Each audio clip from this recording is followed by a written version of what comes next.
네, 안녕하세요. 잘 들리시나요?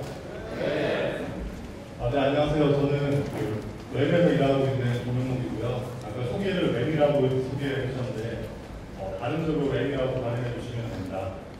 그리고 GD라고 소개를 해 주셨는데, 지금은 GD가 아니거든요. GD가 원래 한국에 2명이 있었는데, 안타깝게도 한 분은 양찬석 씨가 구글 코리아로 취직하게 되면서 GD에 빠졌고요. 저는 활동이 부족해서 떨어졌습니다. 네. 그리고 이제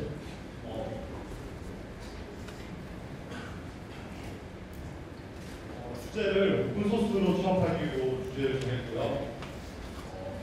여기에 대해서 간단하게 발표를 드리도록 하겠습니다. 먼저 제가 누군지부터 설명을 드려야 되는데요. 오늘 발표하시는 분들 보니까 세분의 엑스 유명한 분이시고 석찬님도 제가 대학생 때 멘토를 해주셨던 분이거든요. 그리고 라이브 코딩 하시는 훌륭한 분도 많이 계신데 제가 발표하게 돼서 좀 가슴 생각합니다. 먼저 저는 GDC 코리아 안드로이드라는 커뮤니티의 운영자로있고요.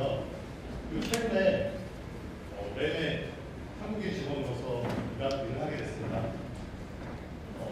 먼저 GDC가 뭔지 모르시는 분들 되게 많잖아요. 그래서 GDC가 뭔지부터 설명해 드리도록 하겠습니다.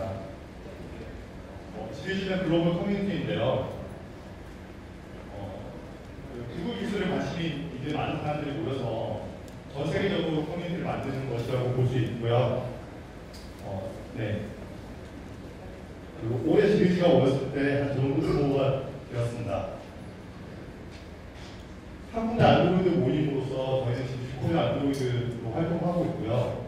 전 세계적으로 이렇게 만들어 놓을까 보시면 될 것 같고요. 그리고 GDC 코리아 안드로이드에서는 주기적으로 행사를 하고 있고 여러 가지 모임들을 하고 컨퍼런스도 하고 있습니다.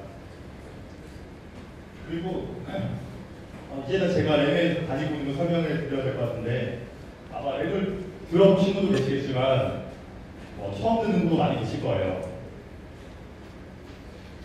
랩은 많은 사람들이 쓰고 있는 모바일 데이터베이스이고요.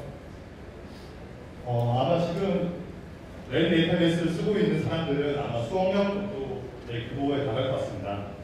주요 파트너는 구글, 아마존부터 시작해서 다양한 기업들이 쓰고 있고요. 그런데 한국 내에서는 안 쓰고 있냐?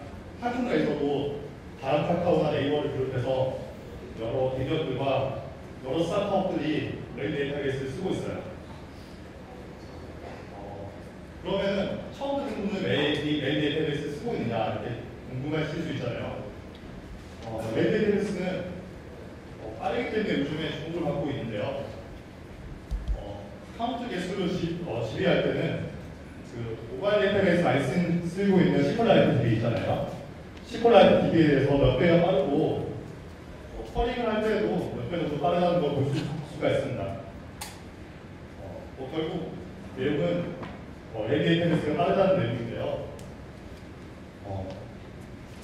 아까 제가 한국인 직원을 뽑히게 했다고 얘기를 들었는데 지금 일하고 있는 한국인 직원은 2명 정도가 있습니다. 그래서 어떤 회사냐 이렇게 얘기하시는데 전 세계적으로 부산자가 있는 회사라고 보실 수 있을 것 같아요. 옛날에는 리모트 근무라는 얘기를 많이 했잖아요.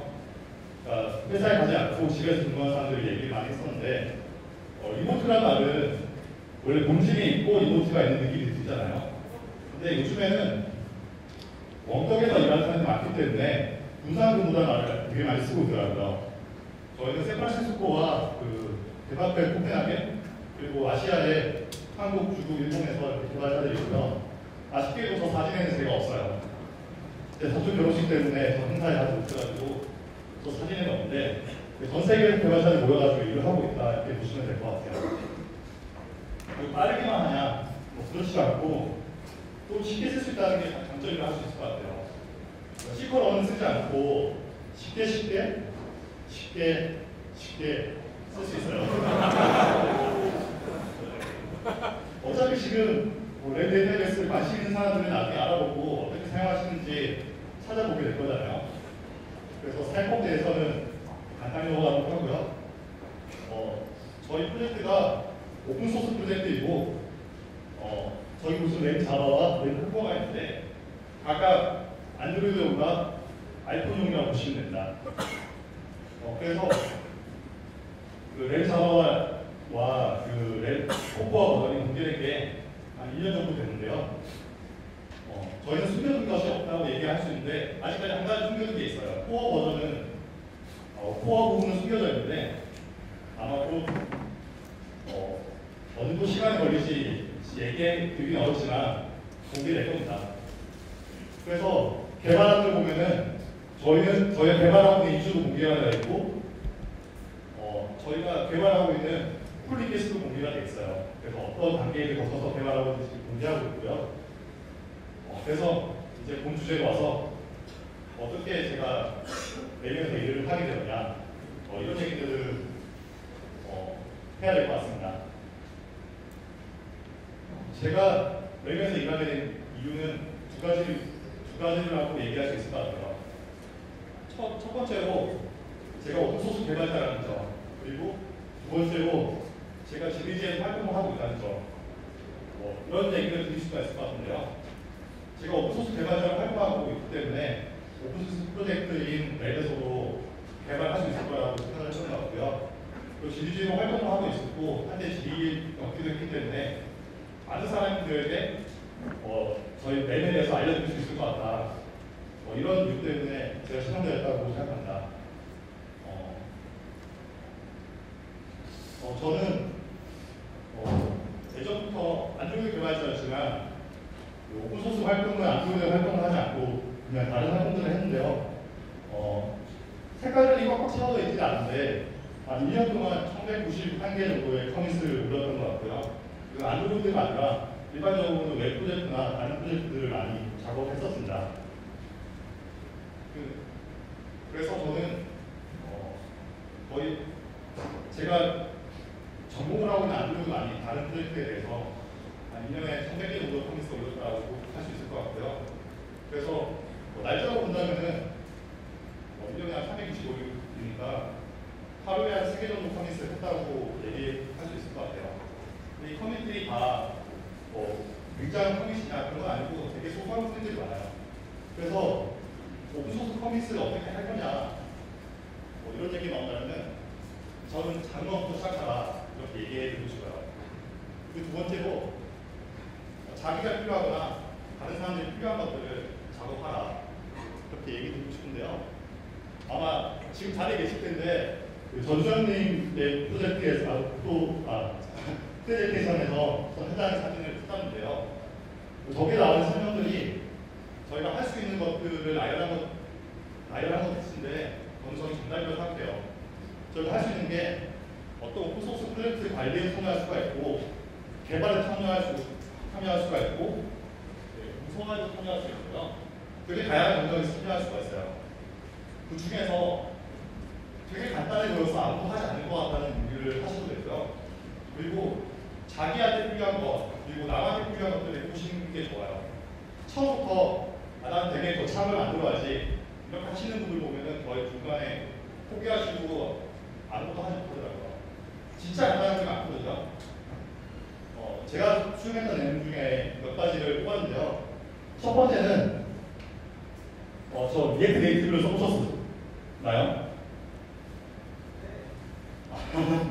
네, 리액트 네이티브라고 그 페이스북이 만든 프로젝트인데 네이티브 방식으로 iOS와 안드로이드 앱을 만들 수 있는데 자바스크립트로 앱을 만드는 거예요. 하이브리드가 아니라 네이티브 방식이죠. 다만 언어만 자바스크립트 쓰는 건데 여기서 제가 패치했던 것 중에 하나는 헤비틱다는 폰트로 스태틱하게 고정이 되어 있더라고요. 그런데 iOS 버전 9인가요? 그때부터 샌프란시스코라는 폰트로 바뀌었거든요. 근데 간단히 생각하면은 헤비틱한 폰트 대신에 샌프란시스코로 스태틱하게 바꾸면 되잖아요. 근데 그러면은 기초 사용자한테도 샌프란시스코 폰트를 강요를 해야 되잖아요. 그래서 저는 시스템 폰트를 만들고 그 시스템 폰트를 통해 가지고 어떤 버전 이상일 때는 샌프란시스코 폰트를 쓰게 만들고 어떤 버전 이상일 때는 헤비틱한 폰트를 쓰게 만들었습니다. 그리고 이런 코드들은 길지 않고 몇 줄이면 해결할 수 있는 코드들이거든요. 그게 거창하지 않은데 간단한 것부터 시작해 보시면 되게 좋을 것 같아요. 두 번째로 리액트 네이티브 프로젝트가 오픈소스인데 패키지 설명에 오픈소스 라이센스가 적혀있지 않더라고요. 그래서 그거 한 줄 추가해서 제출했더니 땡크하고 워즈가 되더라고요. 이런 것도 되게 많이 있어요. 오타도 되게 많이 있고 그리고 누락되어 있는 것도 많이 있어요. 만약에 어떤 걸 봤을 때 이게 왜 생각돼 있지? 이게 틀린 게 아닌가? 이렇게 생각될 때 그냥 넘어가시지 마시고 한번 한 줄을 수정해서 풀 리퀘스트로 제출해 주세요. 그러면은 땡크하고 워즈일 수 있고 그게 아니라고 고맙지만 이게 아니라는 답변을 받을 수 있으실 거예요. 다음 번은 엑스코드 프로젝트로 되어 있었는데 에코드라고 제프리스가 만든 아이디가 있는데요. 여기에서 코드가 제대로 열리지 않아서 확인해 보니까 그 설정 파일이 잘못 되어 있었는데 엑스코드가 좀 약간 너그럽게 열어주도록 되어 있더라고요. 설정 파일을 수정해서 제대로 열리게 했던 거였고요. 다 간단한 패치들이에요. 마찬가지로 리액트에서는 번역을 많이 했었어요. 그러니까 제가 최근에 했던 커밋들을 소개해 드리고 있는데요. 이런 것들을 소개해 드리는 이유는 정말 간단한 것부터 커밋할 수 있다. 이런 걸 알려드리기 위해서 얘기 드리고 있고요. 웹팩 관련한 샘플에서도 몇 가지 패치를 제출했었고요. GK이라고 웹사이트를 만들 수 있게 해주는 약간 그런 도구가 있는데 거기서도 약간 설정 파일 하나가 잘못되어 있어서 그걸 간단하게 수정해서 제출했던 거였죠. 아마 이런 수정 같은 경우에는 여기 있는 분들 아무나 다 수정할 수 있으실 거예요. 근데 다만 그 수정을 해서 업스트림에 제출하시는 분이 적을 뿐이죠. 그리고 이런 수정들은 되게 사소해 보지만 그 사소하기 때문에 사람들이 잘 하지 않거든요. 그래서 얼마든지 열려 있어요. 당장 가서 아는 프로젝트나 봐도 오타 하나 찾을 수 있고요. 설정 잘못되어 있는 거 하나 찾을 수 있어요. 또 수정하셔가지고 바로 보내시면은 땡큐란 답변과 함께 컨트리뷰션 하나가 추가가 되게 되는 거죠.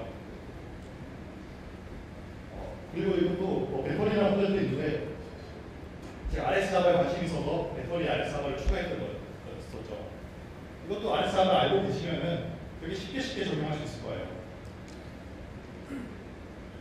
이렇게 간단하게 오픈소스에 비교할 수 있다는 설명을 드렸는데요. 그럼 어떤 오픈소스에 비교를 해야 되냐? 이게 이슈잖아요. 첫 번째로 적절한 키워드로 검색하는 게 중요한 것 같아요. 아마 많은 분들이 쓰고 계실 것 같은데 깃허브에서 빅데이터로 검색을 많이 한다면은 빅데이터에 관련되어 있는 오픈소스들을 저희는 볼 수 있을 거예요. 그리고 구글에서 빅데이터 오픈소스를 검색하면은 오픈소스 관련되어 있는 빅데이터에 관련된 오픈소스 프로젝트들을 구글 검색에서 볼 수가 있죠. 이렇게 찾게 되면은 되게 여러 개의 프로젝트가 있을 거예요. 대체 어떤 프로젝트를 봐야 되냐? 되게 간단한 기준을 하나 드릴 수 있을 것 같아요. 현재 진행 상황을 파악하는 게 되게 중요한데요. 먼저 깃허브 오른쪽에 보시면은 컨트리뷰터라는 페이지가 있어요. 탭이 있어요. 저 컨트리뷰터를 클릭하게 되면은 참여한 사람들이 나오는데 그 참여한 사람들이 언제 어떤 기여를 했는지가 보이거든요. 두 가지 프로젝트를 한번 다시 보여드릴게요. 이거는 걸프라는 프로젝트이고요. 앞에 보시는 거는 그런트라는 프로젝트예요. 두 개의 결정적인 차이가 있는데요. 어쨌든 걸프나 그런트나 둘 다 초반에 그 피크가 있는 건 똑같아요. 모든 프로젝트는 초반에 약간 반짝할 때가 있잖아요. 근데 그게 중요한 게 아니라 그 이유가 중요한 거죠. 초반에가 반짝하고 끝인지 아니면 계속 여기서는 끝이잖아요. 근데 계속 조금씩 활동을 하고 있냐. 어떤 프로젝트들은 뭔가 기여하고 싶어가지고 한 몇 주 동안 개발을 했는데 반년상 진행이 안 되고 있는 프로젝트가 있어요. 그런 거에는 제가 어떤 기여를 하고 싶더라도 기여를 받아주지도 않고 상처만 받게 되죠. 네, 그러니까 컨트리뷰터를 눌러가지고 어떤 프로젝트가 활성화되어야 되냐 이걸 먼저 보시는 게 좋아요. 그리고 또 한 가지가 문서가 잘 갖춰져 있대요. 문서라고 해서 되게 거창한 게 아니라 첫 번째로 보실 거는 마크다운 문서예요. 저렇게 확장자가 MD로 끝나거나 마크다운으로 끝나는 문서가 있는지 살펴보시고요. 이 문서가 없다면은 이 플랫을 절대 참여하지 마세요. 왜냐하면은 요즘에 마크다운을 모으는 것은 오픈소스 플랫으로 교양이 없어요. 그리고 두 번째로 그 프로젝트에 사이트가 있는지를 확인해 보세요.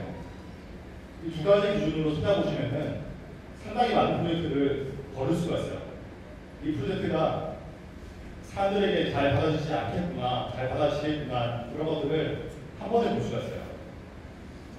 많은 사람들이 자기가 필요한 오픈소스 찾을 때 마크다운 문서나 아니면 웹사이트 통해가지고 내가 이걸 쓸 수 있을까를 약간 뭐 상시적 이대로 판단하는 것 같아요. 근데 만약에 웹사이트까지는 없을 수 있어요. 웹사이트 없어도 되는데 만약에 마크다운 문서가 없이 리드기처 텍스트 파일이다 이러면 프로젝트는 더 볼 필요도 없어요. 네. 이렇게 어떤 프로젝트를 어떻게 참여해야 될지를 좀 판단해 보시고 한 번씩 참여해 보시면은 되게 쉽게 기여하실 수 있으실 거예요.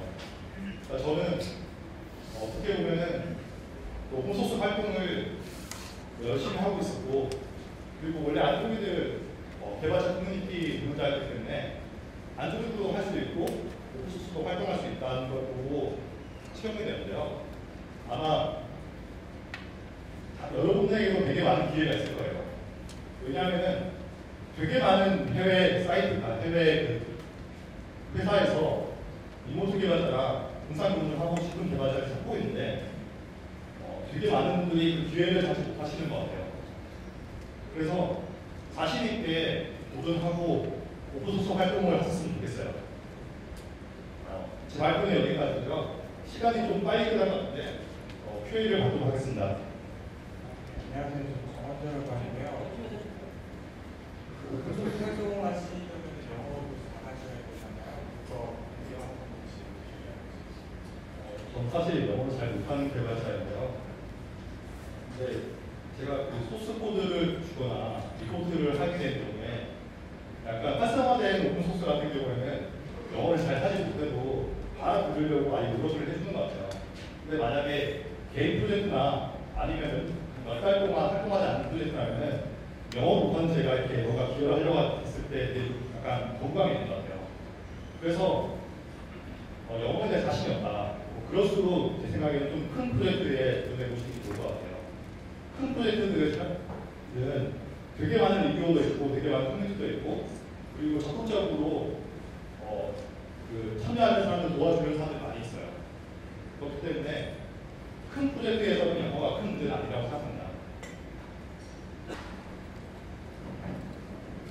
네, 저도 해외 취업을 한 입장에서 취업기를 재밌게 들었는데요. 처음에 오픈소스 발표가 참여를 하고 나서 그걸 이제 넣어서 뭐 이메일 보내는지 아니면 회사에서 깃허브를 보고 활동 내역을 확인하고 그쪽에서 어떻게 선택하셨는지 거기에 궁금해요. 저는 지금 같이 와 계신 분이 계신데요. 오늘 숨기시고 계신데 저는 한국에 직원이 2명 있는데 강민우 씨라고 거기 계신 분이 계세요. 강민우 씨가 같이 일해보지 않겠냐고 제의를 했었고요. 그리고 강민우 씨가 컨택한다고 다 일하시는 게 아니잖아요. 제 깃허브가 제가 인터뷰했던 내용들이나 그런 내용들을 전달해드렸고 코딩 과정을 보고 여러 가지 절차를 거쳐가지고 같이 일하고 있어요.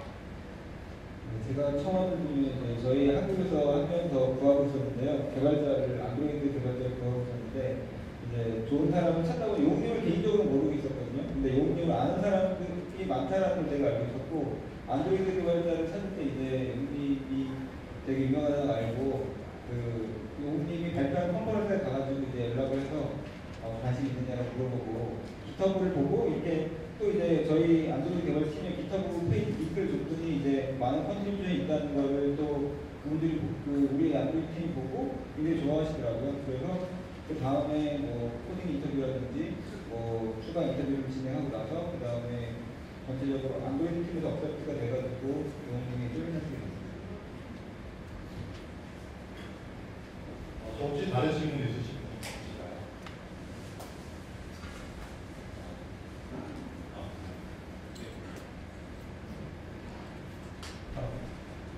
간단한 개인적인 질문인데요. 해외 회사에 일하고 있는 것 같은데 세금 혹시 여기 해외 가시는 거예요? 네, 제가 지금 일한 지가 딱 한 달이 됐어요. 한 달이 됐는데 이게 좀 사실 어려운 문제예요. 왜냐하면 저는 그 미국 회사에서 돈을 입금을 통해서 받는데 그 과정에는 어떤 세금이 처리되어 있지 않아요.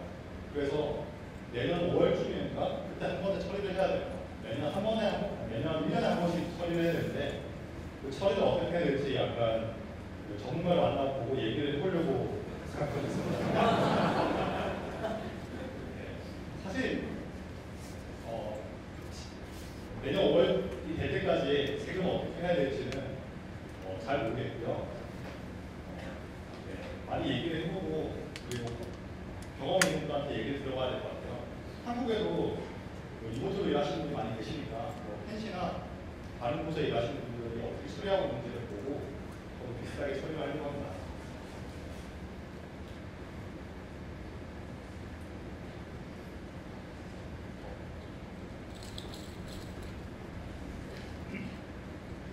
같이 일하는 사람들이 시차가 안 맞아서 고생을 안 하시는지 궁금해요. 네. 그러니까 저희 아시아 지역에서 행아웃을 하는 경우에는 한 2시간, 3시 정도의 행아웃을 하는데요. 다른 지역 사람들과 행아웃을 하기 위해서는 밤 11시나 10시 정도에 행아웃을 하거든요. 밤 11시나 10시쯤에 집에 들어와 있어야 된다는 거. 그리고 늦은 시간에 화상 채팅을 하다 보면은 좀 약간 졸릴 때도 있어요. 그런 점은 좀 어려운 점인 것 같고요. 사람들이 그 슬랙이나 이메일이나 빅터 이슈나 풀 리퀘스트 통해서 많은 대화를 나누는데요. 이게 사람들이 분산되어 있으니까 24시간 하루 종일 얘기가 나오는 것 같아요. 왜냐하면 한국이나 또 CJ라고 얘기하잖아요. 한국 주고 일본에서 얘기 끝나고 나면은 유럽 분들이 얘기하시고 유럽 분들이 얘기 끝나고 나시면은 미국에 계신 분들이 얘기를 하고 있어요. 그래서 항상 24시간 이슈가 있어가지고 생활과 일을 내 밸런스를 잡는 게 저한테 앞으로 큰 과제일 것 같아요. 질문 있으시면 제가 마이크 전달드리도록 하겠습니다. 제가 마이크 전달